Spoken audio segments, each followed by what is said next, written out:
Okay. All right, we're live. We're in it. Welcome back to Rose 1 through 10, episode 139. Derek ain't here like usual, but we do have.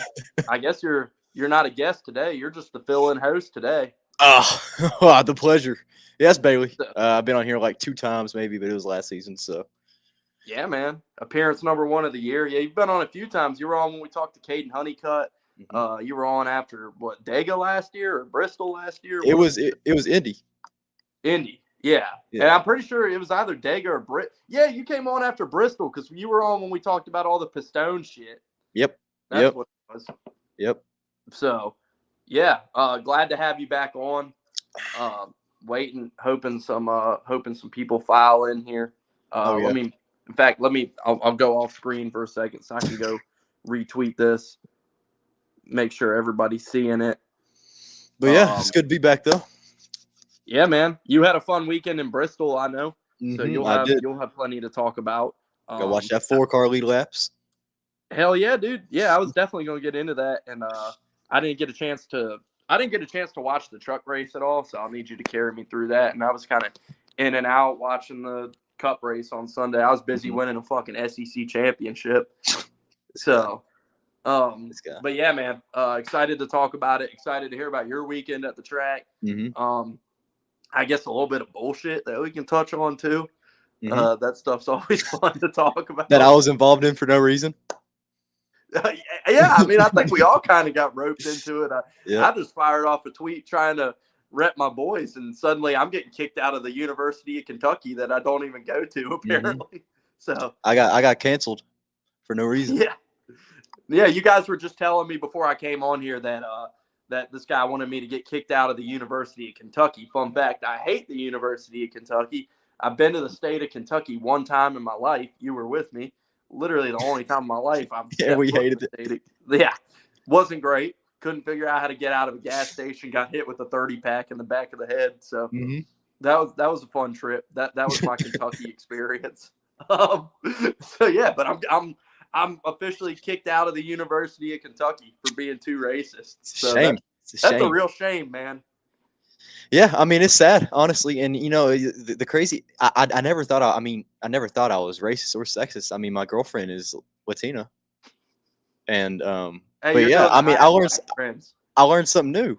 You know, like I really never knew that, and I knew this would affect our relationship, man. And I hated to tell her, you know, because I didn't want it to come out like that, you know. But yeah, so that's pretty crazy because I mean, I learned something new. I learned something new on Sunday. I didn't know I was, but I guess I am now. Because you know what happens on Twitter is real life. You know how it is. You heard the term snow roach for the first time in your life. Mm-hmm. Was that new to you? That one was definitely new to me. Very, very new to me. I've never heard snow roach in my life, and you know, like, I'm not gonna say I like it. I'm not gonna say I hate it, because then that's gonna make me sound inappropriate. But it is new, and you know, honestly, out of all the ones I've heard about my color, I think that's the one I would prefer, if anything. Look, if I say anything, like, I'll give props where it's due, whether it's making fun of me or anybody. It was fucking funny. Yeah, it was. I mean, I didn't know what was going on because I was sitting there watching the Cup race, and we're like second stage, and we're sitting there, not like Jacob. There's like, you know, because Jacob was sitting beside me, Cody, Summer, and I was sitting there, and I was like, what is going on? Because like I had my earplugs in, and I heard Jacob kept, and he kept like shaking back and forth, and I'm like, Jacob, what the fuck is going on? And he shows me, he's like, go on Twitter. So I load up Twitter and I look at it and I'm like, yeah, it's funny. Like, but I did not expect all this to happen, because then we walk out of the track and we go back to the car. Utter fucking hell. Just broke loose. And I was like, okay, whatever. So then we're driving back home, me and Cooper are. Like 2-hour drive maybe. And I posted a picture of me and Bob, because I met him whenever, because I had pit passes for the weekend. And I met Bob down there, and, you know, we all love Bob. If you like NASCAR, you like Bob. Fuck yeah. And I at Left Turn Cole, because, you know, like I'm a frequent person on there. And out of nowhere, this guy just started grilling me, started calling me racist, sexist, all this stuff, because I associated with him. And then started just flaming me, even though I was not saying a word. Like I didn't say a word the whole time. And he just kept going at me, and I was like, okay, it's kind of weird. And then he just kept going and going and going and going and going, and then he just stopped. And then the next day, I'm at work, and I wake up, he's still going at me. And I'm like, what did I do? Was it the same fucking? Can we hear the rock music, by the way? Yeah, I can hear it. I'm It was the Kyle Busch Light guy. But I mean, that dude is a plus troll. I've never seen someone go at it for 2 days and continue with it. I saw the one motherfucker that I got replied that tried to get me kicked out of the University of Kentucky. That was him. That was the guy that was going at me. Yeah, I don't even think that's a real person. The Free Palestine guy, like I don't know. because like you go on the account and the pin tweet is like a random JJ Yaley wreck that replied Free Palestine to. Free Palestine. That's what it was. I feel like I'm pretty like cognizant of like the bots and like when it's a real human being and when it's just like a troll bot. And I was like, is somebody paying for like a Free Palestine NASCAR troll bot right now? Because like did not seem like a real person. I've still been going back at their account and seeing like what they are still like replying to and like what their media is. That's what that dude does for a living, I'm pretty sure. I mean, like, I swear to God. I mean, this dude was in like, I'm fucking nobody, and this dude was in my mentions within like 5 minutes. Mm-hmm. Mm-hmm. And I'm pretty sure Cody tweeted. So we've been doing I'm talking on camera entirely too fucking much this week. I need to add. We did a fucking 2.5 hour college basketball show on Sunday. Yeah, I saw that. Thursday, Saturday, Sunday again too. So I'm talking. But anyway, like they tweeted like the promotion of that, and I think the same guy replied and was like, "I don't want to watch a bunch of racists talk about basketball." That's what I'm sitting here saying. Like I'm just like dudes out of nowhere. Like I was at work. I didn't say a word the whole time. Like I said, and I'm just sitting there, and I get at again on the same picture of me and Bob, and he's still going at me. I'm like, I just commented back. I was like, "Can you please do this somewhere else besides my post, please?" I was like, "I have not been involved in this. All I did was post a picture." And then he stopped. And then I see him and Cody going at it. And then Vince is hopping in, and then Jacob hops in, then Cooper hops in, and I'm like, "Oh my God."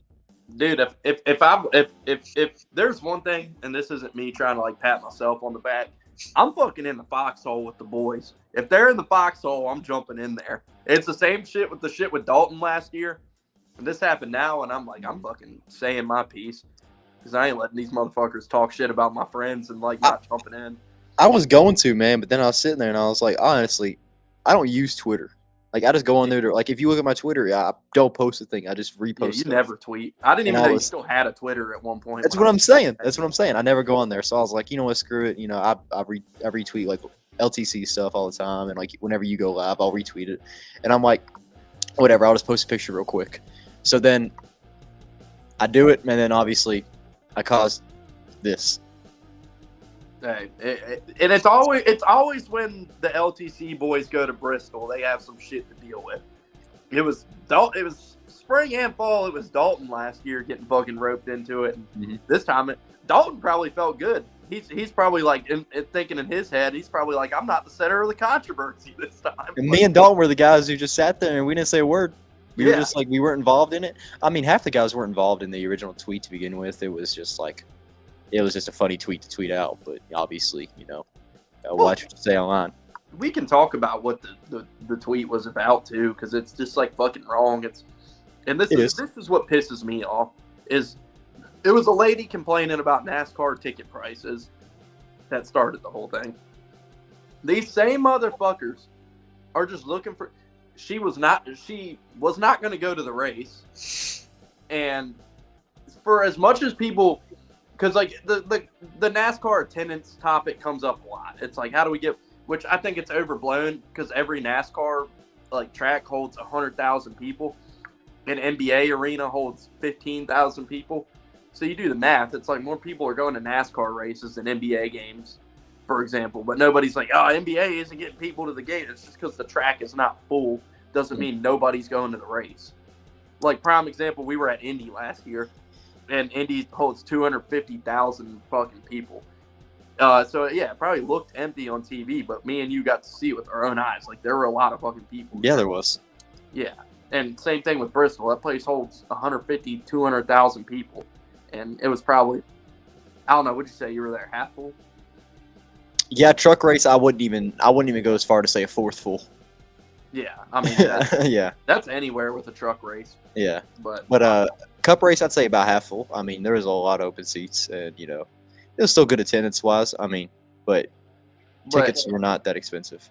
when you can go to a NASCAR race, there's like Cody said in the tweet, there's always deals on tickets. Like I'm able to get free tickets a lot. So like, which I'm lucky enough to do. I know not everybody's in that boat. I try to share the wealth when I can. But beyond that, there's always deals on tickets. They do packages for the whole weekend, so you can get the whole weekend for which are usually cheaper than the ticket itself. Yeah. Yeah. And so you spend $50 to $100. Two, depending on the weekend, maybe 3 races in a weekend. Mhm. Usually a concert too, or in there, depending on where you go. I mean, most tracks have some better than others. Some tracks like Bristol this weekend, I think you got a fucking 80s cover band. Oh, it's so bad. But then you go to Talladega, you get fucking Hardy. So yeah. Like there's. I mean, so the biggest thing was like the ticket prices aren't bad. Like, I mean, I'm a full-time college student. I mean, I work at Toyota. I don't make bank.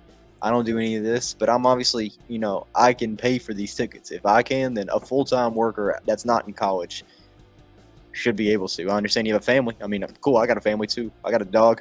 I got bills, but I mean, I still have money to buy what I want and do what I want.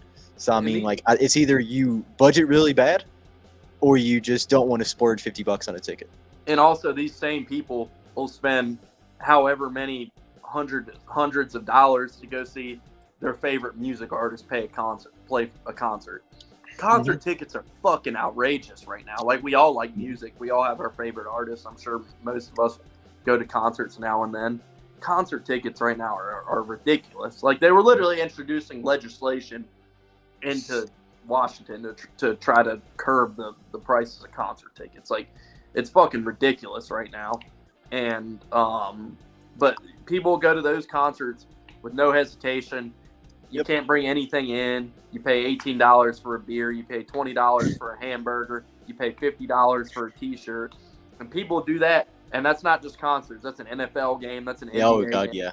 NASCAR is the only sport like that where you can get tickets that are cheaper than most sports, most concerts, and then bring in your own food, bring in your own beverages, everything. People act like you can't walk up to the track, and then you see those guys, tickets, and they're sitting there selling them. I'm like, you can walk to a track. I could have went to that race, both races, without tickets, and still could have got tickets that same day.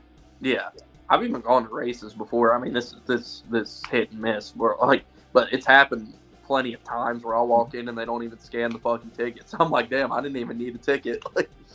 I mean, it's an argument that's not worth having, because I mean, if you're looking at what you can do at NASCAR races and what you get, like, yeah, you can go to a concert, and I mean, you can be like, ooh, I saw this person live, but you can also say, like, me in Atlanta, I went to one of the best NASCAR races I've ever seen in person. Yeah, like Atlanta, and I could say that about an NBA game. You can say I watched the best NBA game ever. Like, it's things like that. I understand that, but like, if you're saying that you can't even afford to go to a NASCAR race and plan it 6 to 12 months in advance, it's just like, shut the fuck up. If you don't want to go to the race, don't go to the fucking race. But like, don't make all these. I can't go. Like, yeah, then don't go to the fucking race. Like, you can. I mean, half the races me and Cooper went to last year. I mean, Indy. That was. I mean, that's from Tennessee. That's a little bit of. I mean, same for you. It's a little bit of a trip, but we planned that a week in advance. Yeah. Michigan, I planned that like 2 weeks in advance. It's a 10-hour drive for us. Charlotte, we did that the day we woke up when you gave us tickets. Yeah. I mean, that was Saturday night, and we drove there Sunday. I mean, it's just like spur of the moment. Like, I mean, if you're working through the whole weekend and all this, and like, I get it, but like at the same time, it doesn't take 6 months to sit here and say, ooh, I want to go to that race. Like, when the schedule is, when they come out. The earlier you buy tickets, the better. We got Talladega for the whole weekend. This coming up in April. We got the whole weekend for $45 per person. Yeah. Like, 45. I'll probably be in the same boat for that. I'm holding out to see if I can get some free ones, but if not, I'm gonna do the same thing. And that's why it's and like hit up Dakota. I think he might have some extra. Oh shit, good call. yeah, because he bought all of ours, and then we just paid him. Really? Yeah, he spent like $1,500. Because there's a shit ton of us. There's a shit ton of us. I think there's 23 in our campground.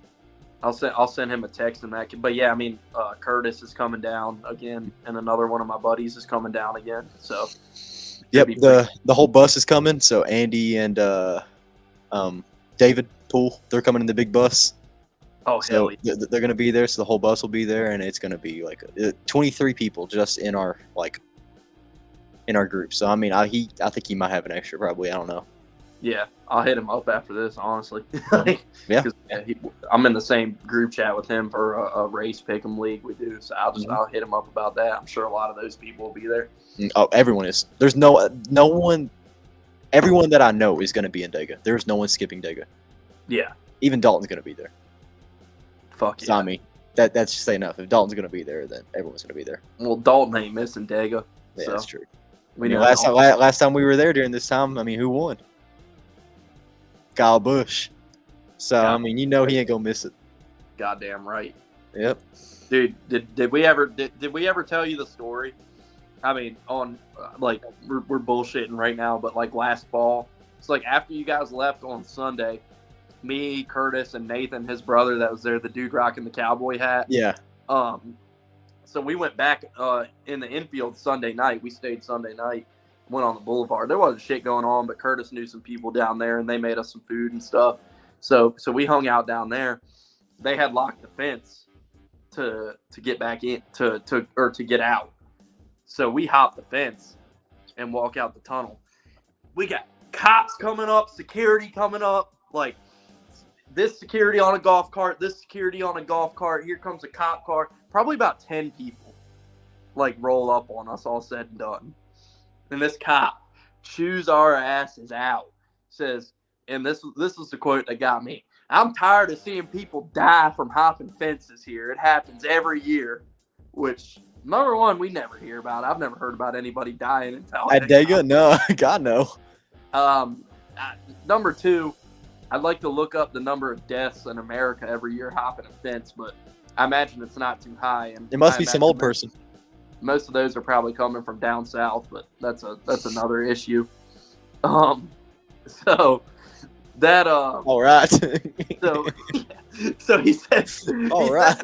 he says that to us, and we're like, okay. So, but we're out the tunnel at that point, like the one to get back to the campground, and we're like, all right, can we go to the campsite? And he says, no, go back the way you came. So think about it for a second. Go back over the fence you're gonna die climbing over. Exactly. We just kind of looked at him like, are you serious right now? I guess he wants you to die. So like what ended up happening, but he was like following behind us. So we're like, are we really going to hop this again right in front of him? We end up finding like an opening under the fence, and we crawl under this opening under the fence. I've seen that video. Seen the video. I know Curtis what you're talking about crawling now. under the Yes. fence. Yes, I remember that video. I've seen that. Okay. So that's that's the story behind it. Yeah, and that's like, so Curtis and Ryan Blaney won that day. He's a Ryan Blaney fan. He was all happy. And I've taken this video, him crawling under the fence, and fucking, like, halfway through the video, like, we see lights, and he just, like, freezes, like, halfway under the fence because he thought somebody was rolling up on us again. But, like, I tweeted that video after Ryan Blaney won the championship, and I was like, this is the moment Ryan Blaney rallied to win the championship and got a decent amount of hits on that. But you know, after that Dega race, I know it's on the same topic. I solidified my dislike for Ryan Blaney.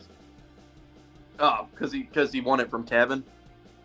It's that, and you got to think. I went to 12 races last season. 4 of those were Blaney. Damn. Dude, I had a pretty diverse year last year. I went to 12. Same, we went to some different ones, but I also went to 12, and Blaney won too. He was the only driver that won multiple races. I got to see a lot of different winners last year. Yep, same. I mean, we saw McDowell's win, so I mean that's a flex in itself. Dude, yeah, we saw some fucking. I saw Ricky Stenhouse win last year. That was. I'd feel bad wasting gas and wasting money just to go see Ricky Stenhouse win the 500. Yeah, and then wreck on the backstretch where we couldn't even see it. Yep. Didn't even get to see the finish. But there's a lot of good races we went to last season, though. I mean that Charlotte race is pretty dang good. Dude, that fucking Atlanta race in the fall or in July. Mm-hmm. That, man. That would have been a good race. That was like. Mm-hmm. That Atlanta race last year is one of the best races I've ever seen. And then like we didn't get to see like the last 40 laps play out because of that rain. I was devastated. I was like, please don't call this. That was a really good. I mean, I don't think it would have been better than the Atlanta we just witnessed a couple weeks ago, but it was a good Atlanta. And I mean, the first Atlanta we went to was boring because Joey Logano won. So who wants to watch that? That was fucking cold. Okay. Dude. Don't remind me. Me and my pink gloves. Dude, I got the 1 year memories from that race today. Yeah, because it was a year ago. Yeah, that's right. Because that was my first race. That was the first. Well, not my first ever race, but that was the first race I went to that solidified like all this. Oh hell yeah! Yeah, because that was race number 1 out of 12 on the year. Damn, I'm glad you enjoyed it because that was definitely not one of my more enjoyable races. Well, yeah, I didn't enjoy it, but you know, it kind of just being around people, kind of seeing the culture of it. See the vibe for sure. And now I've dumped thousands of dollars into the sport. Oh my god, I'm with you though. Like, if I never became a NASCAR, I got fucking 5 of them sitting up here I'm looking at right now. Yep. But like, if I never became a NASCAR fan, the amount of money I probably would have saved like over the years is astronomical. Like, me too. I think just in hats I have over $2,500, and think I've only been in a NASCAR since February 26th of 2023. Dudes, so when I first started working at Subway when I was 16, I got my first paycheck. It was like $400, and I spent literally first paycheck I got as soon as I put that bitch in the bank. I spent half the paycheck ordering Chase Elliott stuff on Fanatics. I'm sorry you spent money on that. That was the old 24 days. Okay, that I'll respect. Yeah.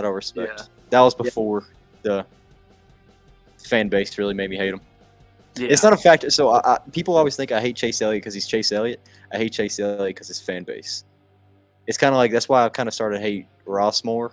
I don't have any hate against Ross. I love seeing like Ross drive, and same thing against Blaney. I don't hate seeing Blaney drive. I don't hate him he's a great person. Hate his fan base. Yeah. And it's just like the bigger their fan base gets, the more annoying they get. I think the one fan base I could stand of a big driver is Kyle Busch. It's not because I'm a fan. It's just like they're just not obnoxious fans. Well, I don't know. We had one dumbass on Twitter we were arguing with earlier. But I mean, I'm talking about actually there in person. Yeah. Not like keyboard warriors. Yeah. But like in person, you don't see those guys. Like you see Kyle Busch get the lead, they're happy. But you see Chase Elliott get the lead like he did in Bristol. I mean, I saw half that stadium stand up probably. Dude, fucking Talladega 2 years ago when Chase won was like, and you can go back and watch the clip of like the last lap of that race. One of the loudest crowds I've ever heard. Where like you can hear it on TV. It was him and Blaney battling for the win, and you can hear everybody like it's one. I love going back and watching that finish, and it's not just because I like Chase, but just like hearing that crowd. It's like it's insane. Like you can hear it over the cars and over the broadcast. You can just hear the fans going fucking insane, dude. It's like one of my favorite memories being at a race was I was talking with some guys we were hanging out with at that race. They were Chase fans too, and obviously I like Chase, so we were all rooting for him. And like you can hear the one guy in front of me yell, "Come on, Chase, push that motherfucker!" I mean, that's what I'm saying. It's not that I would hate. If I was there in person, I probably would have been like I mean, I'm not a Suarez fan. I don't have any hate against Suarez, but like watching that in Atlanta, I was like, it was on the day of my birthday. Of course, I wanted to watch Kyle Busch win, and I was like, you know what? I don't care. Even if Blaney would have won, I would have been like, I don't care. That was still a great finish and a great race all around. And even though my driver didn't win, I can still respect a good race. Oh, yeah. It's like I wouldn't be sitting there clapping if Chase Elliott won, but I'd be like, okay. Like if you dominate a race, kudos to you. Yeah, when you see a finish like that, it's hard to be upset about anything. Mm-hmm. I mean, just like you can kind of say the same thing about like Harvick in 07 when he was battling. Who was that? Mark Martin? Yeah, in the 01. Yeah, it was that like that finish. I couldn't imagine that place whenever that finish happened. I mean, dude, like just imagine hearing the crowd in person. Like that's what I'm saying. Like for me, that would make me happy because I'm a fan. But like, I feel like everyone, even if they don't say they are, they're a Chase Elliott fan. Oh yeah, because it's like it's same with Junior. Like I don't like you said you went to races when you were younger a little bit. I guess Did you ever happen to go to a race when Junior won? Or? No, because the only races I ever went to were in Bristol. Okay. but he won. I went to Pocono in 2014. He won, and like Oh, yeah. everybody in that that race was like Brad led a lot of that race, and he had trash on his grill, and he tried to like run up on a lap car to get the trash off his grill, and Dale passed him in the tunnel turn, and you could hear that whole crowd just fucking erupt, and then and that was when I was younger, man, and that was just like special to me. That's before I started going to all the fucking races every year I go to now. That's when, like, if I went to 2 races every year, it was fucking incredible. So like that was one of the races I went to that year at Pocono, and like when Junior won that race, it was like, holy shit. Like I couldn't believe that just happened. That's like the one time in my life I got to see Junior win in person. And it was like, there's nothing like, I mean, hell, you remember that Bristol race last fall, the Xfinity race? Oh, God. When Junior was up there battling, like that crowd was raucous for him. He probably could have won that race if he didn't catch on fire. They have his fire suit in like the museum, because me and Cooper went in there because we had to use the bathroom on Sunday, and we went in there, and I was like, oh, cool, it's Junior suits. And I was like, wait, because I looked at the pant leg and it was black, and I was like, that's the one from last year. So they have the actual fire suit. If you go to Bristol in that museum, they have like up there near Gate 7 on the hill. It's actually in there. So I was like, that's cool. Hey, question from this past weekend. Did you ever find our Phantom like cheap merch store that we went hunting for last fall and never found? I did, and it wasn't cheap. Oh, really? It was not cheap. Damn. You know what it was? It was right there by concession stands. Like where you go around, it was just a random one right in the middle. Dude, I remember me and you made like 2 laps around the whole track and like almost missed green flag looking for that bitch last year. And like my thought process trying to find it is like, I thought they might have the dirt merch in there. Since the dirt race wasn't coming back, they might be like getting rid of it, and that stuff's going to become antique now since that's probably never happening again. So like I was like, I wanted some of that, and wasn't able to find it, unfortunately. Nope. And I didn't see any in there either. I looked in there and I was like, I mean, they had an Under Armour Bristol shirt for $47, and I was like, Jesus Christ, $47? And here we are complaining about prices. But it's a T-shirt. Yeah. You know, it's different from having the experience over a item. Like, you know what I'm saying? Like, you get the experience or an item. So, like, what do I know? All right. Well, I'll let you get into the weekend a little bit. Like I said, I was out and about this weekend, so I didn't get to watch as much of the racing as I wanted to. But I got to see a good amount of the Cup race on Sunday, and I had my thoughts on that. But I'll let you take the floor for Saturday, man. You can talk about the day at the track, hanging out with everybody. The truck race, I didn't get to see 1 second of. I haven't gone back and watched a single highlight from it or anything. There's not many. Yeah, so I'll let you take the floor for that. I mean, I had money on Christian Eckes and Kyle Busch. So I checked the updates a couple times, and they were 1-2 the whole race. So I knew I was good making money. Which me and Derek talk about how shitty the odds for Kyle Busch to win truck races are a lot. And Kyle popped it crazy. Plus 125. He was like plus 250 before that race, which that's like really good odds for Kyle Busch to win. Usually it's like minus something. Yeah. At that point. So that was pretty good value for Kyle Busch to win a truck race, even though he finished second. But luckily I had Eckes too. Yeah. I mean, that Sunday was a great time. I mean, we got there about 12 o'clock. I think me and Cooper did, grilled out, had some food. The boys were there. Chilled around, of course, bought some stuff, drank. Good time just before the race, just kind of leading up to it. We went inside to watch Cup practice and quali. That was awesome. I mean, just to, see the cars in Bristol again and feel good. I mean, that 4 car was fast, so of course we were all like, Josh Berry's qualifying. SHR is qualifying well. What is going on right now? That's the story of the year already. SHR starting front row. Yeah. But it was good. And then of course leading up to the race, just chilling, and race starts. Is kind of about what you expected, but I mean, a lot of the outside line was working, which was the weird things. You heard they were putting like that, whatever that stuff was, they put it around the inside line. The resin. Track. Yeah, the resin, they put it all on the inside. They didn't put it on the outside. So, like, we thought it was just going to be single file racing, whole race. But somehow people were finding grip on the outside lane, and it made it kind of competitive. I mean, that's what the line Kyle was running. That's why Kyle was catching up to Christian so much. Wasn't competitive, though. I mean, you had a couple little spin outs and couple people hit the wall, but I wouldn't say it was a very like eventful race. It's kind of just watching guys go around.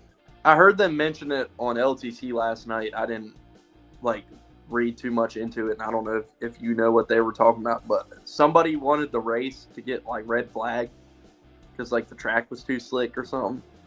Later on in the race, yes. I mean, you saw a lot of guys like kind of like wiggling a little bit, but I mean that's what you expect because at I think after stage 2, it was pretty much single file in the front 10. So like the first 1 through 10, they were just running single file, and the cars behind were kind of fighting a little bit. I mean, you saw the altercation with Friesen and Nick Sanchez.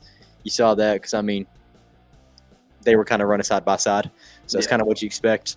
But besides that, I mean, I don't think it should have been red flagged because it wasn't that bad, I think. But I mean, with a shorter laps for a truck race, of course, I feel like if they were going more than maybe because a lot of those trucks, I mean, it got pretty cold. It got pretty cold at that night time. We were all freezing. Besides Cooper, of course, he's a different animal when it comes to cold weather.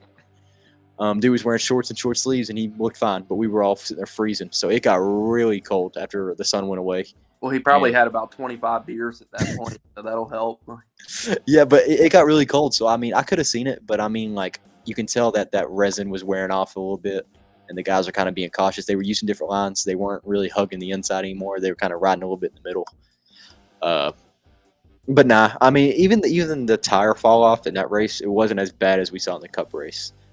Because, like, when you saw on TV, I don't know if they showed it, but if you looked, like, all through the Cup race, man, there was, like, just chunks of tire stacked all around the track, which I've never seen it that bad. Like, you usually see that at Bristol, but, like, I mean, we were sitting pretty far up, and we were in row 50 of Allison right there on the front stretch. You're starting finish. I mean, up there, you can see it all the way around the track. I mean, it was like a definite line. But for the truck race, it wasn't that bad. So the tire fall off was bad, but it wasn't as bad as we've seen in the Cup race, which, I mean, I get it, they're running more laps, of course, but, like, it would have been fine if they just kept it going like they did. I mean, they didn't really need to red flag that race, from my opinion. Which that's, like, I guess we kind of get it. We can get into the stuff with the Cup race more just because you brought it up there, but, like, I've been somebody, like, my biggest complaint for years where people are like, how to make the racing better and everything, it's been tire wear. I'm like, I've said for years, I've come on here, we've been doing this almost 4 years, and I know I've come on here and said it 100 times, like, complained about races where the tires are fucking rocks and don't wear out at all. And it's like, there's no, like, tire strategy in a lot of these races, unless you go to track like a Darlington or, wherever that chews up tires really bad, usually. Like, the Goodyear will bring a fucking rock because they don't want to be in the crosshairs getting bitched at because guys are blowing tires and stuff. So, which that's another knock on the NASCAR fan base and drivers that complain too much. They complain if the tires wear out too much. They complain if the tires don't fall off. So it's like, don't win. It's like, we'll bring fucking rocks. Because you got the crew chief who's with the guy in first place, and you got the crew chief with the guy in 20th. He's like, oh, these tires suck. Yeah. Like they're just wearing off too fast. And you got the guy in first because he's on a good tire strategy, and they're like, oh nope, keep it. But then of course when it's the other way around, it's utter hell. But it's like tire strategy in general is like quintessential to racing, and it's like to see that come into play. Like another good thing on Sunday was like teams were legit running out of tires. And I see some people like, oh, they shouldn't run out of tires and stuff. To me, like, that's a good thing. Like, you have limited. It's their fault too. What'd you say? It's their fault. Yeah. I mean, tell your driver to watch his tires. Like, they're running too hard. And like the fact Goodyear gave them another set of tires, I was like, come on, man. I mean, they had 10 sets of tires for the weekend for the Cup race. Yeah. 10 sets. I mean, I get it. I mean, like, it's a very rough track, obviously. But I mean, like, you saw drivers 30 laps in. I mean, tires gone. Yeah. And I mean, like, you should have to conserve tires. Like, that's part of racing. And you shouldn't, like, I've always said that they should give teams less sets of tires in the Cup Series. Like, I'll say that every weekend because you watch an Xfinity race, they usually only get 3 or 4 sets of tires for that race. And you always see guys coming in, putting scuffs on at the end and having to like really think about what they'll do with tire strategy, where you turn on, you'll watch an Xfinity race one weekend and teams will get 3, 4, 5 sets of tires, and then turn on the cup race and they got fucking 15 sets of tires and there's no tire strategy. Yep. No. And then teams are, especially like, they're left with 2 or 3 sets of tires just unused sitting in the pits, and then they're not going to use those tires next week, so they just gave Goodyear a bunch of money to piss away, basically, which for the Joe Gibbs Racing Hendrick Motorsports, it's not a big deal. But then people are wondering, like, why they don't get more sets of tires and stuff, and, like, that's a benefit to the small teams because they have to go buy those sets of tires from Goodyear every time they get them. $2,500 for a set. Yeah. And so when you're a smaller team, if you're left at the end of the race with 2 or 3 tires sitting in the pits, that's pushing damn near $10,000 in tires that you're just pissing away. Yep. So, you know, prime, like, you're wearing Spire Motorsports hat, Spire Motorsports, that's going to be a lot bigger deal to them than it will to the Hendricks, the Gibbs. So, like, yeah, it's good. Like, you know, we talk so much about saving teams money, which I don't know why people care so much about, but they do because it's not. They have enough to buy the charter. They got money. I'm sorry. Yeah, but like either way, I mean, that's like, you want to save teams money, give them less tires, and they're not going to buy as many tires.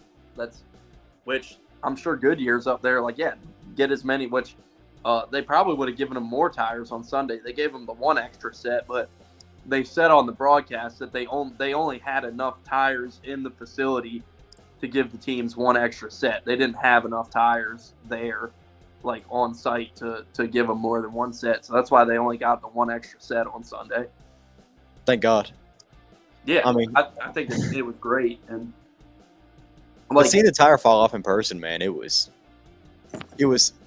weird but cool, but also made me mad kind of, because, you know, when it happens to your own personal driver, you kind of like, shit. But I mean, it was just crazy to see, especially how the ending panned out. But I mean, when you see, I mean, what you saw in that race on Sunday was you saw veteran drivers who know how to save their stuff. Like, they're the ones who excelled. Like, look at a guy like Josh Berry on Sunday, finished 4th because he's inexperienced. Like, that is, he would have finished 4th. Where did he end up finishing? 12th, because he got past it. Because funny enough, at that last green flag pit stop that they all did, Josh was running like hell because he got in 3rd place at one point. Yeah. So he was actually in 3rd, and then he ended up using up way too much of his tires.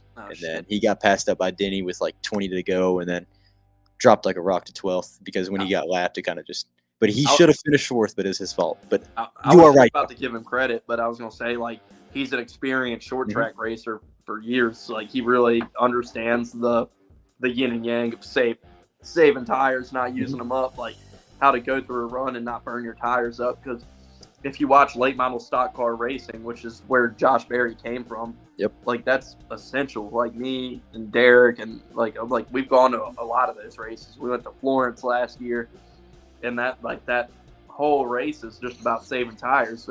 Another one, we went to North Wilkesboro a couple years ago when they first opened the track back up.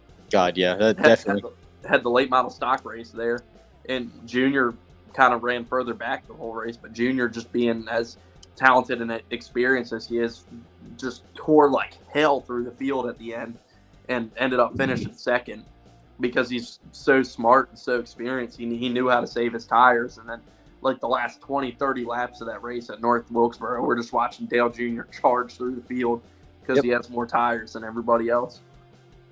It was like you said about Josh, though. I mean, I'm obviously a fan, so I watched him mostly the whole race. But he learned his lesson because at the start of the race, I mean, he obviously started leading a little bit and pushed the hell out of his tires and dropped like a rock. He went from 1st all the way back to 17th within the matter of like 20 laps, I think. And like, it was so bad to watch. But then finally, after that pit stop he got at the end of stage 1, he kind of started getting it together a little bit more. And he was like, all right, well, I know what we're working with now. And a lot of drivers did that, actually. I mean, like, some drivers couldn't get it together. I mean, you saw Spire at the start of stage 3. I mean, they were 1 and 2 because you had Corey, then you had Carson starting side by side. And then as soon as the race started, they dropped like a rock because they didn't put on new tires. Yeah. So, like, their tire strategy, atrocious. And a lot of drivers couldn't get it together, though. And I mean, that's good. Like, that tires mattered, and you know, guys really had to save their stuff and couldn't just go out there and run like hell because they don't have to worry about the tires wearing out. And that's why we were able to see. Like, there was one point I was watching the race. Like I said, I was in and out, so like I'm not gonna remember like every intricate detail of the race because I wasn't fully honed it. Plus, it was Selection Sunday, so we were worried about that stuff too. But like the one point in the race, I was really paying attention. Like Ty Gibbs started to run in the 20s somewhere and drove all the way up to the lead by the end of the run. But like we say about the experienced drivers, we saw Ty Gibbs, who probably had the fastest car in Bristol, got up to the lead, but he burned his tires up. I think he ended up finishing 8th or 9th back there or something like that. Which, I mean, and you saw his veteran teammates, Denny, Martin Truex, Christopher Bell, like they were more smart about saving their tires, and they were able to stay up there at the end and not burn their stuff up. Martin kind of screwed himself at the end, though, because he did use up his tires. Because when he was chasing down Denny, that's why he couldn't get the pass, because Denny wasn't really running that hard. So, of course, Denny was able to save up his tires more, but where Martin was running those last 30 laps to catch up, he used up so much of his tires, that's why he couldn't get past. Because I don't know if you saw any of the pictures from where they posted, like, all the tires after the end. Like, Martin's tires were obliterated after that. Because, I mean, he ran the hell out of them. That's why he couldn't get the pass, but Denny was very smart, Denny being the driver he is. And he saved those up for the very end because he knew Martin was going to do that. Yeah, which I'm sure Martin was pushing his ass off second, trying to run Denny down, which he ran him down. And when Denny got hung up in some lap traffic, Martin was able to take the lead there for a few laps. But like you said, at that point, he had burned his stuff up. So once Denny was able to work his way through that lap traffic a little bit and stuff, it was lap traffic. I want to say something, though. I really want to bring up something that's really been weighing on my mind for the past few weeks since the season started. I am so proud of what Rick Ware Racing is doing right now, dude.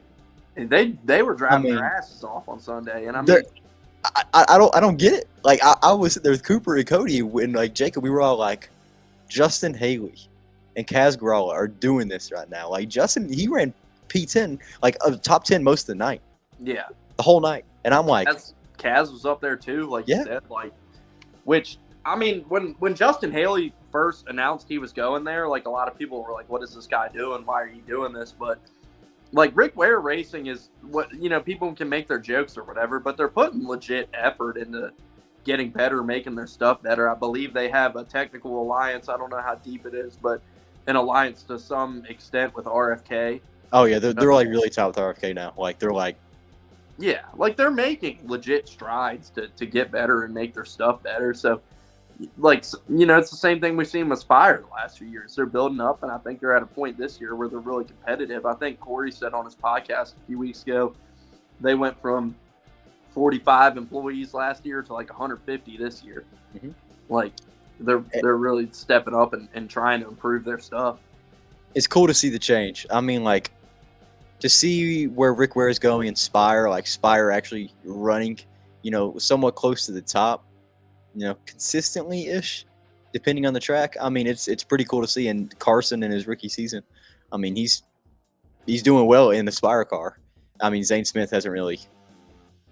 He's kind of screwed himself week in, week out. But it takes time to build these things, though, and that's what people don't understand. And I love Corey LaJoy, for example. I'll bring him up, and like it seems like there's a segment of the online community that just loves to shit on him. Yeah, but like I did too. I'm not gonna lie, I was one of those guys until I started to actually like listen to his podcast and be like, this is a very knowledgeable guy, and he's a decent race car driver. Yeah, and it's like he's not gonna go out there and win races with Spire Motorsports. It's not how it goes. But he's always gotten the most out of their cars, and I mean, I guess that's the detriment to him is he does overdrive those cars. So you do see him end up in trouble a lot and wreck his stuff and run out of talent because he pushes the shit out of those cars, and sometimes he knows his role. That's what I like about him. Yeah, and sometimes he'll overstep that line and tear his shit up, but he gets the most out of those cars. So like whatever you want to say about him, and like now you see it bearing fruit now where he's a legit playoff contender this year. He was last year too, and they're even better this year than they were last year. And yes, front row is another one. I started watching NASCAR. Front row was bottom of the barrel, and like to see their come up now to where they're a legit race-winning, playoff contending team from nothing when they first started, and to build up even over just the last few years, like the strides they've made. and that's why we have this next gen car, and that's what it was advertised to do. It's like it's going to give these smaller teams a chance to push closer to the front. You see it. JTG is another one.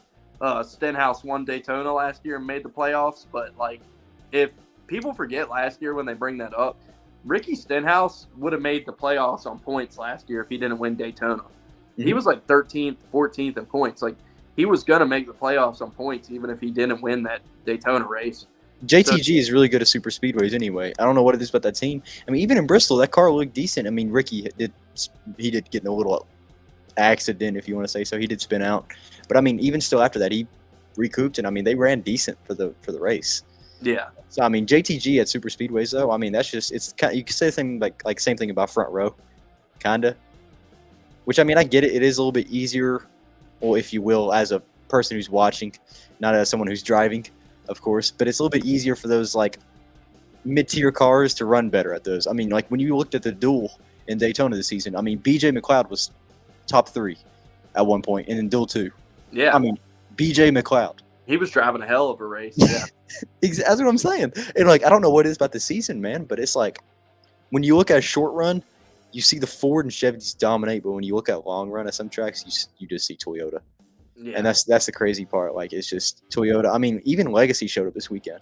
I mean, I hate John Hunter. I think he's a dickhead of a driver. I don't like his face, but he ran a hell of a race. Yeah, he was up. Bristol.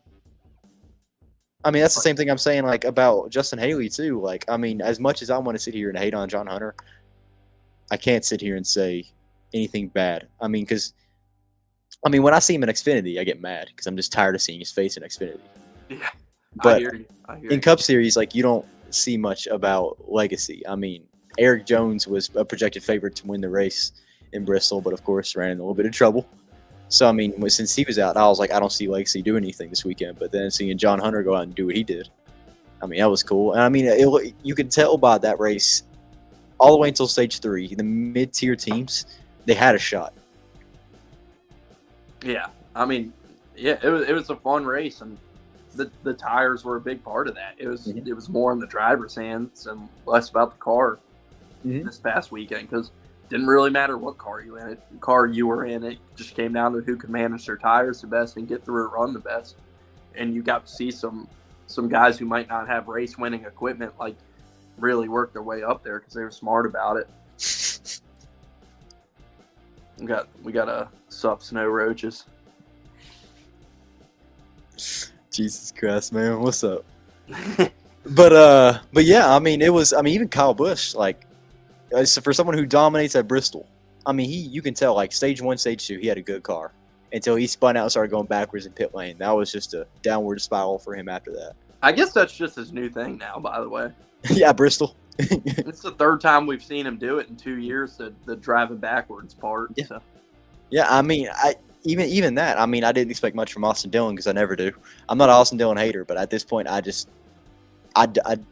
don't see why the RCR's just wasting money on him. No offense, but like at this point, something's got to change here.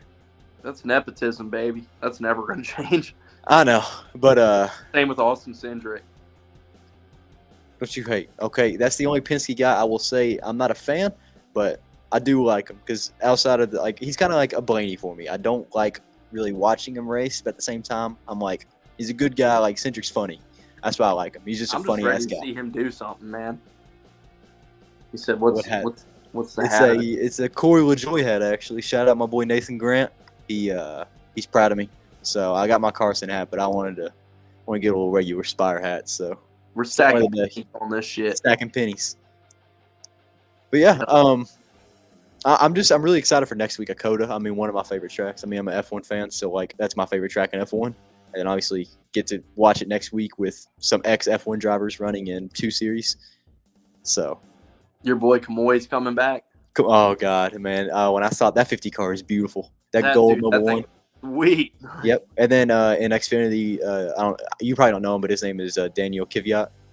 He used to be an old Red Bull driver in F1 about 3 years ago. He's running Xfinity. It's the second time. I think he ran the Roval 2 years ago, I think. But he's running again finally, so it's going to be a great weekend for me.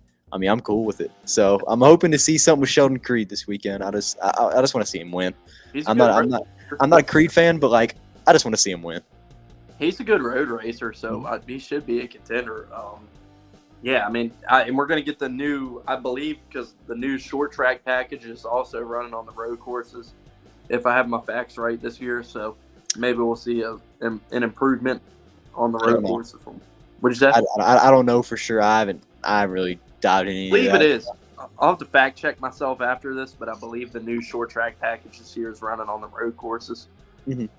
I heard they're doing stage breaks still, so Yeah, they brought him back at the Roval last year, and they're keeping him this year. So there's a bunch of people grumpy about it on Twitter. I mean, so I wanted them to get rid of the stage breaks on the road courses, and I said that for years. And like, You just want to Chase Elliott to win in Indy. That's why you wanted stage breaks to be gone, because if it wasn't for that stage break, then Chase Elliott would have won. I mean, I'm not gonna lie and say that's not a part of it, but it was really after watching that Watkins Glen race last year that was terrible. And that was kind of me throwing my hands up, like, okay, I was wrong about this. Bring him back. I just wish what I would change is maybe make the stages a little longer, so guys can't really short pit it and take advantage of it like we see. Because that's kind of why the stage breaks get screwed up on the road courses. Because it's like if you're running up front, you pit right before the stage end, you stay on the lead lap because the track is so long. And the strategy is just kind of dumb. So I feel like if they made those stages like longer, then you wouldn't see that happen as much. Like, make them a length where guys have to pit during the stage. That's, I guess, the solution I would go with there. But I don't think that's happening this weekend. So No. I mean, I think no matter what, it's going to be, for me, a damn good race. I mean, to see one of my favorite drivers of all time running the Cup race. I mean, that makes me happy. And I'm curious to see who's going to run that 50 again, because they said there's 3 different drivers for 3 different races in the 50. I don't know if you saw that when 2311 posted it. So this is Kamoi's one and only. So I know they're talking about Brody's coming back, probably for Chicago. I don't know. He might do. Probably for RCR again. I know they said the 33 is be running like 8 times this year or something like that. So. He'll be back for them. And then I'm just curious who's going to run the 50. So honestly, I don't know. Yeah, that'll be interesting to watch. And the whole apparent Dale Jr. running next. I mean, in I saw that today. The tees. I don't know. I'm thinking it might be Bowman. Running a National Guard scheme. So as much as I want to sit here and say Junebug's gonna be running again in Cup, I don't. What my prediction for that was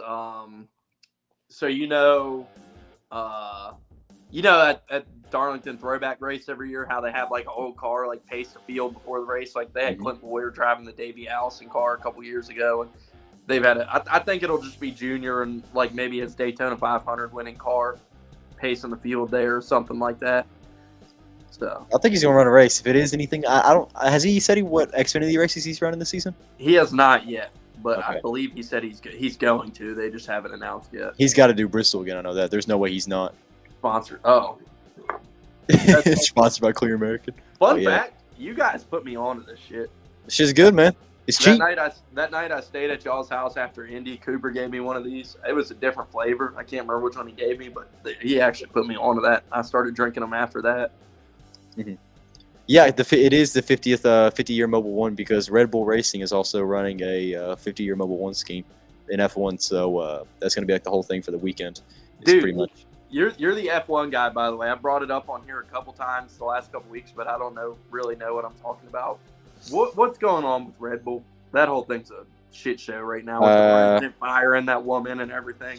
So the team principal, which is pretty much like a crew chief in NASCAR, is what I would compare it to.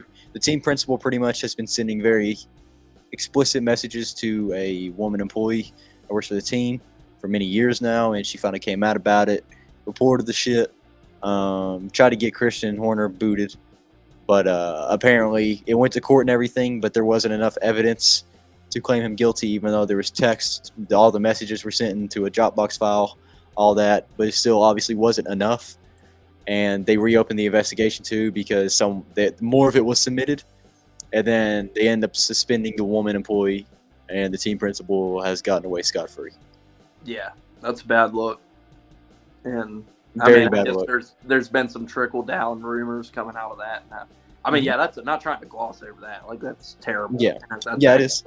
But I mean, But it's obviously where it's you could tell there's some messed up stuff going on in that team. But I mean, obviously, no one cares to pay attention to it because is Daniel gonna leave? Is that like an actual possibility, or not? you Daniel, mean Max? Max. No, no. Rumors are rumors. That's how I see it in F1. I don't think anyone's going to do anything.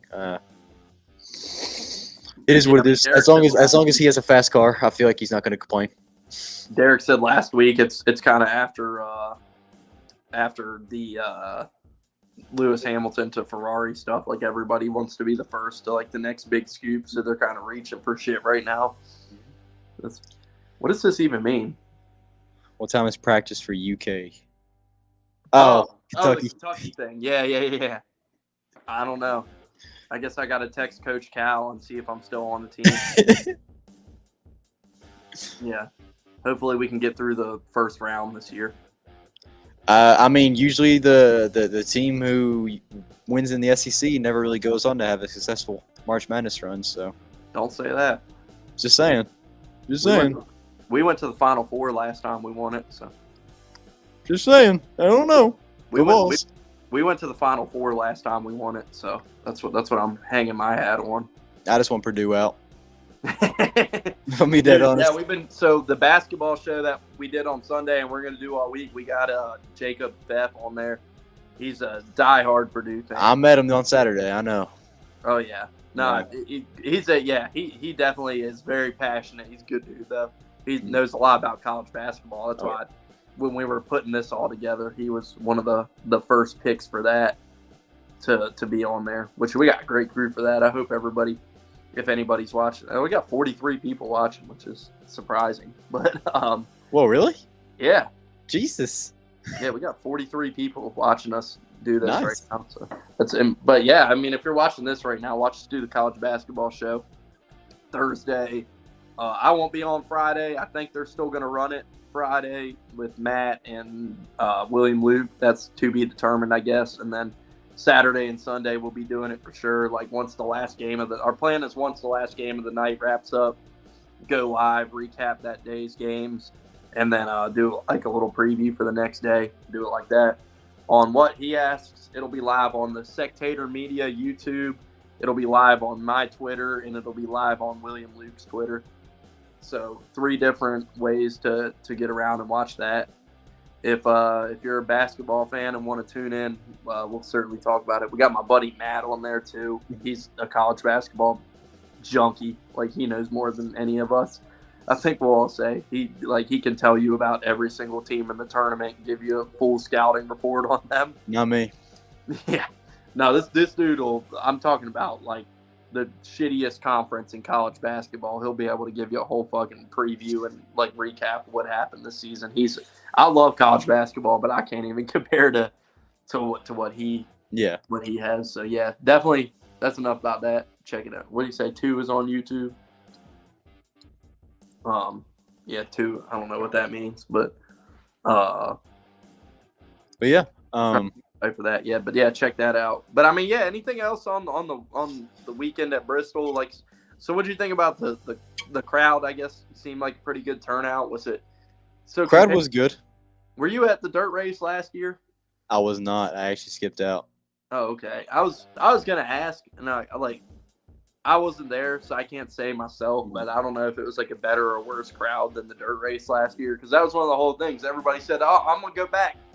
I'm going to go to Bristol. Just take the dirt off, and I'm going to go back." So, I mean, they did it, but obviously half the crowd was only there, so. Which, I mean, that's about the same as what I'd say it was for the dirt race last year, so. But crowd was good. I mean, like I said, truck race, I mean, it was bare minimum. Cup race was pretty good crowd. So, but yeah, I mean, a lot of fans. I mean, the tailgate's pretty nice. I mean, you saw a lot of people out there tailgating, drinking, whatever, enjoying the weather while it was like, prime time of the day. So it was a good time though. But I mean, no big altercations I saw going on.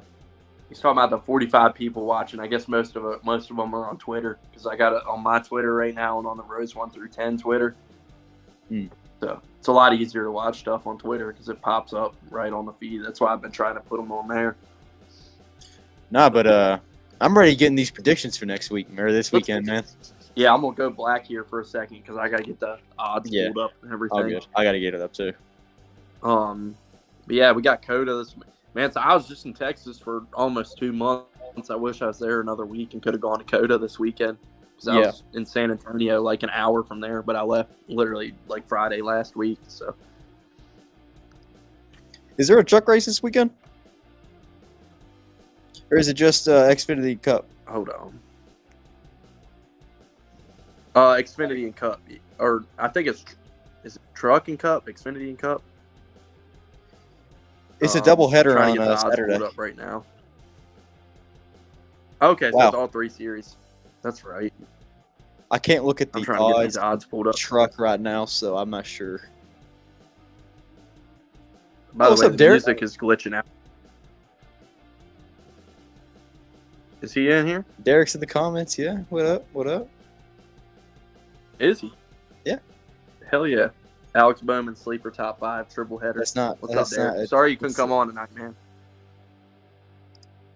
Hey, I'm filling in. We good. I'm trying to get these odds pulled up. Bear with me. I am too. Yeah, this is great content. Sorry you couldn't come on tonight, Derek. Sorry I'm busy the rest of the week, man. I felt bad, but I was like, it's either gotta be tonight or I'm not, and I already had asked you to come on, so we kind of made I guess decision to do this, but glad he's able to tune in a little bit and get in the comments at least. Oh yeah. All right, I got the Cup odds. Is Xfinity on? Yeah, I see Truck on. Okay, I see all 3 series on here. Cool. Let me go through here. I'm on FanDuel. What a FanDuel then. All right, I'll go ahead and I'll give my picks for Truck to lead it off, so I can get back on here because the music is currently glitching out on my thing. It sounds good on here. Okay, as long as that's the case, it's messing me up. So shit, man, I don't really know who's a good road racer in this group for trucks. It's kind of interesting to make a pick. You know, I'll go plus 1,200. Give me Raja. I'm sure he has a lot of road racing experience from what he was, doing. I know a lot of those guys come up road racing now in go-karts and stuff, and guys like Ty Gibbs. That's why they've been able to be so successful road racing. So I'll just kind of use that logic and give Raja as a pick. Plus Spire's been really fast this year. So, yeah, I'll go with Raja. I'm trying to get the odds loaded up. I said he had the spot for driver 86 in the college series. Yeah, Zach was racing in the iRacing college series tonight, and I believe it was trucks. So Derek was spotted. He said Roger's not a road guy. You see where my logic is, at least, right there. I had to go through those odds. I don't know which of these truck drivers are good road guys, so I gotta wing it and make a pick there. I don't know the odds. Because I can't find them on here for me. On FanDuel? Yeah, on FanDuel I can't. All I see is like Cup Future Championship. I don't see like for Coda. If you go to, you know what? I was looking at plus 1,200. That's actually Truck Series Championship. Yeah, exactly. So, scratch that then. I mean, I'll stick with the pick, but yeah, I guess scratch that. I think I might just scratch it for. I'm gonna make my pick for the trucks, but I don't know the odds. But screw it. I don't know much about trucks. I don't know who's really a good road course driver like you do. I'm just gonna say Tom Majeski. I don't know. Probably honestly. Derek, you're in the comments. Who you got for trucks? Send your picks as we do them here. Let's see. Since these odds are not. Since they're for championship, I'll get this Xfinity list pulled up real quick and see who I'm going to pick in the meantime.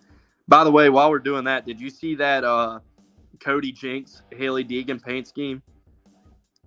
Is she running it this weekend? Yeah. I have not. It's a Cody Jinks paint scheme, dude. It's freaking sweet. Okay. So, yeah, shout out to that. But, yeah, I guess you ready for Xfinity? I'll let you lead us off for that. I can make the pick, but I don't know the odds. You know what? I'm gonna go. Derek said Eckes for trucks. Okay. I don't know the odds for this. Sorry, but I'm gonna go with my boy Kvyat. He's running the second NASCAR race ever. You know, he's got experience at COTA with F1. Never won there, but he's ran very well every time he did in F1. So I'm gonna go with it. That's my pick. Who's he driving for? Honestly, this is like a brand new team. Oh shit. Okay. Yeah, I've never heard of it before, never seen them or anything, but I can think of what it is.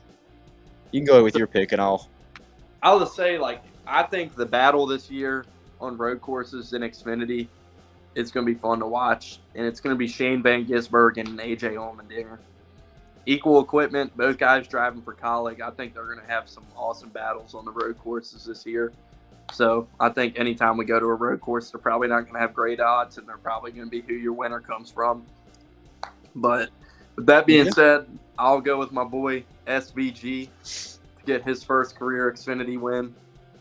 Would love to see him get it done. You know, he's going to be fast. He's going to be tough to beat. So yeah, I'll roll with SVG there. Custer, good pick. I didn't know. It's SS Greenlight Racing is who he's running for in the 07. Okay. Yeah, that's what he's running for. So Cole Custer's got to win in that car. So obviously they're capable of a win. But he went with Cole. That's not a bad pick though. I mean, Stone Cold. Can't deny.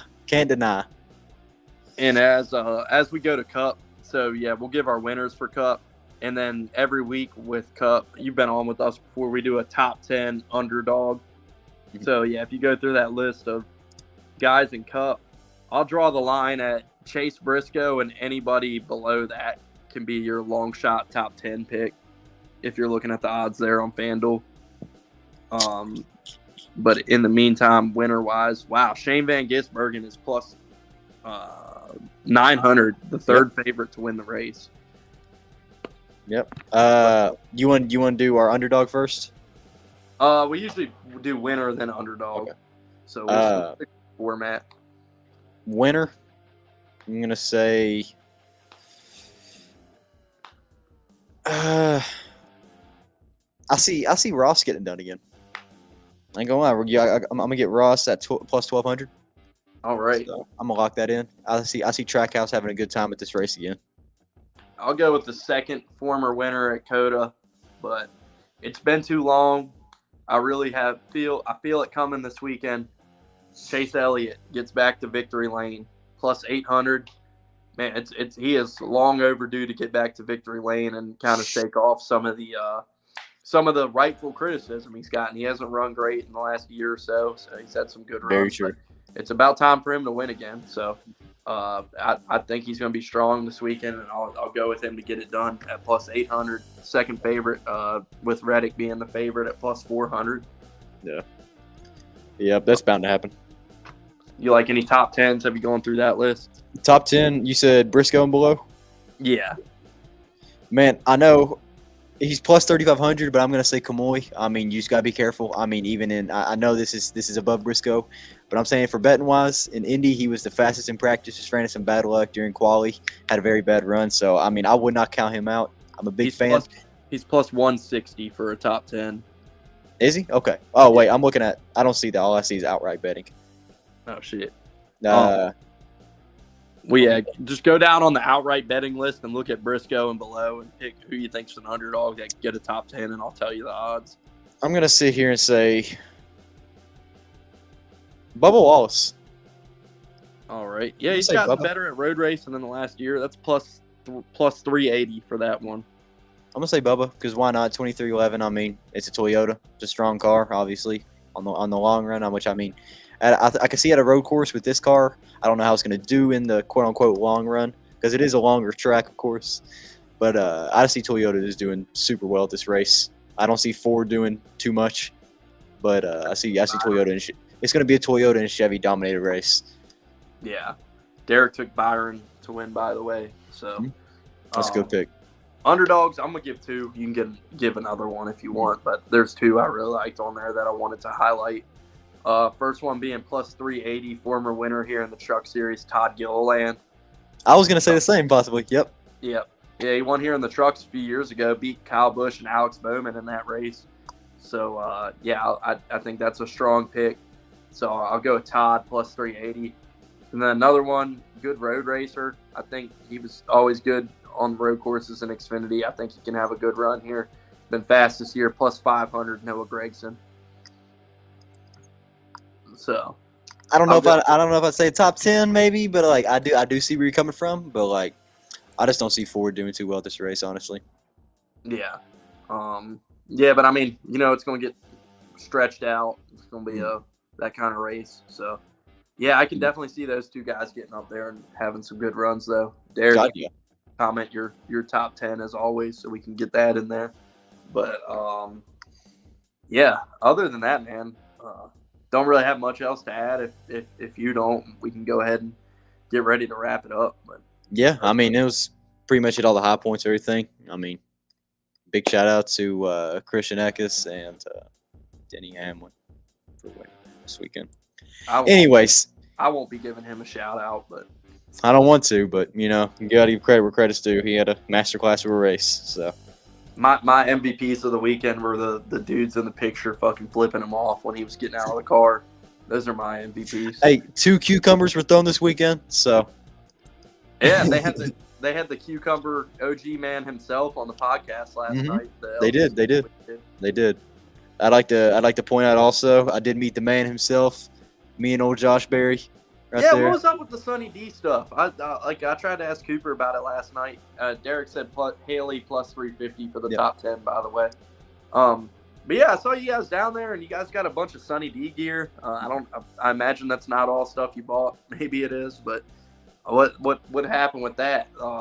How'd that come about? So the pit shirt I got, the one I was wearing over the weekend, actually this, as you can see, it's a Harvick one because it's got the Busch light right there. So it was from last year. I got it on eBay.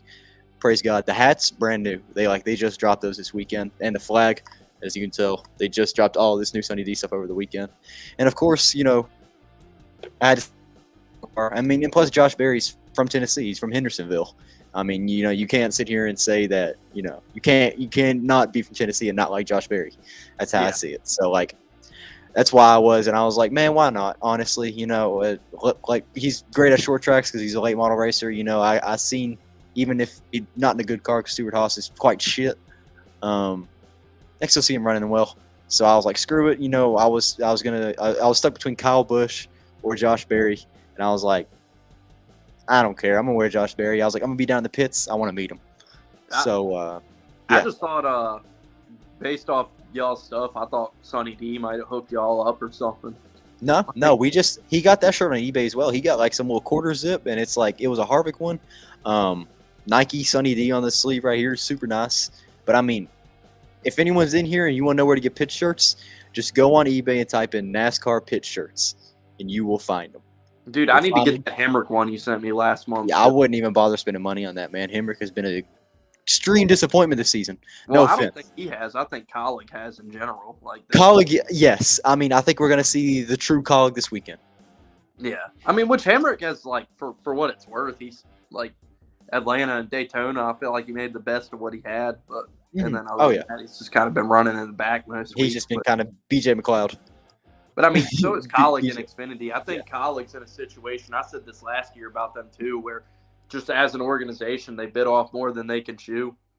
And now they're kind of paying the price of that, where, I mean, their cup lineup didn't come together at all this year. I mean, Hemrick got the one ride, and then they never got a full-time driver for the other ride because they were just taking the money wherever it could come.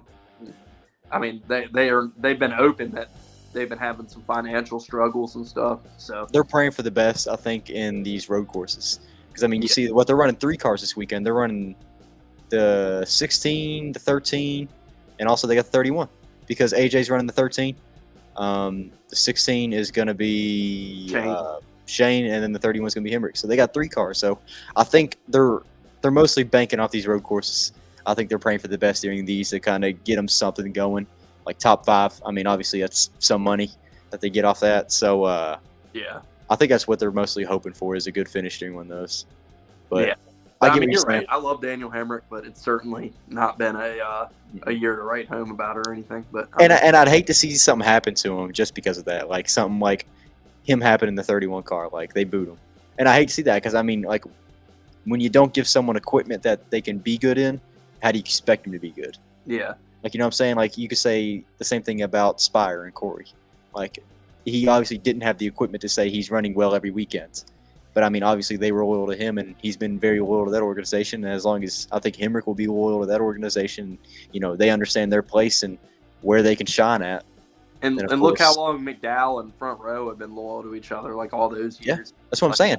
Wasn't always great, and you obviously see like that bearing its fruit now, and they have a ton of speed. They won a race, made the playoffs last year. Like, and I get it with Hemrick at RCR. Like, I understand that. I mean, RCR is but I mean, at the same time, they haven't even done it to Dylan, and they should have. yeah, Like, at the same oh crap.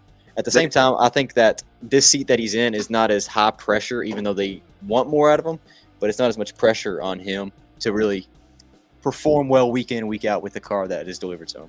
Yeah, and if he can go out and get top 20s, you know, that's a good week for them. And I think that's kind of why AJ ended up going back down to Xfinity. I don't know if that was fully his decision or colleague decision, but I think AJ's happier in Xfinity because he knows he's down in Xfinity and can actually I think he's running decent for wins and contend for championships. I mean, yeah, he's in a regular like short track or something like that, and he's running very. Well, I'm not gonna say well, but he has a good car. But I mean, their Xfinity stuff isn't great either because I mean, they didn't Compared run to Cup, great. it's better. Yeah, they didn't run great in Xfinity last year, and then this year Josh Williams got in that car with all that hype, and he hasn't done shit. And I don't think that's really as much on him as I just don't think that that equipment's really there. He said Dale Jr. is driving the 5 in the All-Star race. Larson will be in Indy 500 for qualifying 2 hours before the race. Is that official? Is that official? Did you just break news?